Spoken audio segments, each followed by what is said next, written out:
Hey guys! I know it's been a while since I've released any Where's Wallington videos on my YouTube channel, and I'm so sorry about it.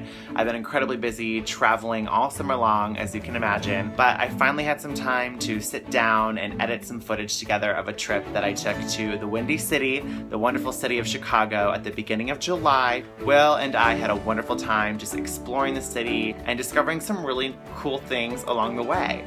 So I put together this video to show you a little bit more about Chicago and hopefully inspire you to want to take a trip there one day yourself.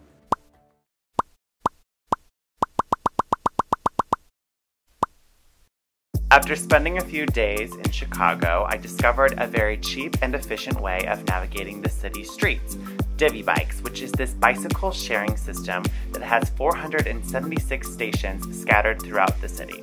You walk right up to one of the stations, put in your credit card information, purchase a 24-hour pass for the price of $7, and then voila, you have a bike to really maximize your time exploring the city. The Divvy bikes are only good for 30 minutes, so our timers were almost up, which means that Will and I had to stop for a quick little break, but I'm so glad that we did because we came across this little hidden gem, otherwise known as Oz Park, which is located in the north side of Chicago in the Lincoln Park neighborhood. Oz Park is well known in this area because it features all of the famous characters from The Wonderful Wizard of Oz. The author of The Wonderful Wizard of Oz was actually a resident of Lincoln Park in the 1890s. In 1974, the city of Chicago acquired this land and turned it into Oz Park in remembrance of the author of The Wonderful Wizard of Oz, Lyman Frank Baum. Every single year, residents of the area and fans of the book and the movie come to this park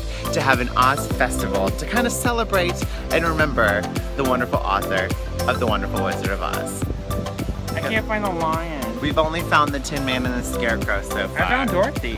Where's Dorothy? Over there, by Dorothy's playground. Oh, let's go see Dorothy.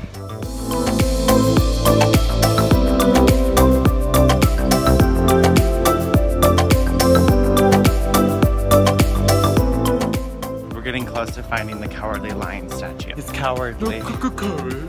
We literally had to Google image the statue in the park and then find things behind the statue. And it looked like he had tennis courts behind him in a picture, so. Yeah. Right there, through the trees. We found the lion.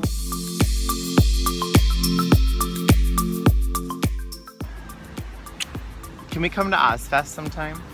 Sure.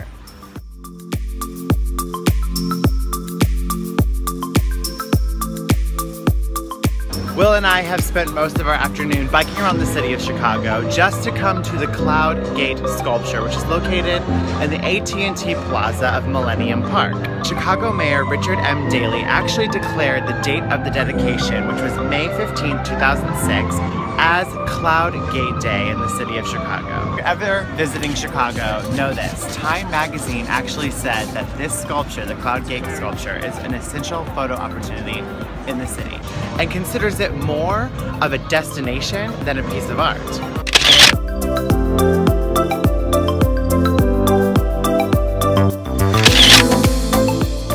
The New York Times has called this art sculpture an extraordinary art object and a tourist magnet in the city. Where's Wallington? I see him. The sculpture itself has gotten an estimated 4.5 million visitors a year since it opened in 2004.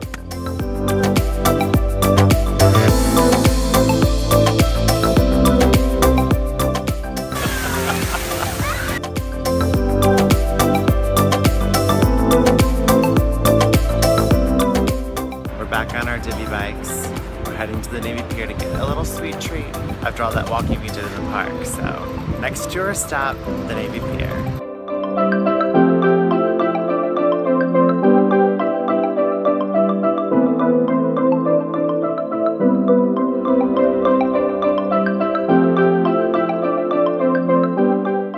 We made it to Navy Pier. And we needed a sweet treat to kind of like pick us up after walking in the park for so long. What did we get, Will? Snow cones with vodka. So Smirnoff snow cones. So delicious. My tongue's already red. Will and I had a wonderful time exploring Chicago. We will definitely be back to visit someday, but unfortunately it's time to go back to LA. Now we're back at the hotel getting ready to do an exotic food demonstration. I can only imagine what kind of foods we might be trying. 1, 2, 3, go!